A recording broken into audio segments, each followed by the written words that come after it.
আসন্ন চ্যাম্পিয়ন্স ট্রফিকে সামনে রেখে সব দলই ঘোষণা করে দিয়েছিল তাদের স্কোয়াড, কিন্তু ভারতের স্কোয়াড ঘোষণা করা নিয়ে চলছিল নানা নাটক।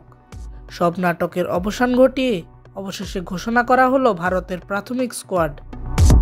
15 সদস্যের স্কোয়াডে রয়েছেন ক্যাপ্টেন রোহিত শর্মা, শুভমান গিল, শ্রেয়াস আইয়ার, বিরাট কোহলি, কেএল রাহুল, হার্দিক পান্ডিয়া, অক্ষর পটেল, ওয়াশিংটন সুন্দর, কুলদীপ যাদব, জসপ্রীত বুমরা, মোহাম্মদ শামি, আশদীপ সিং, যশস্বী জয়সওয়াল, ঋষভ পান্ট ও রবীন্দ্র জাদেজা।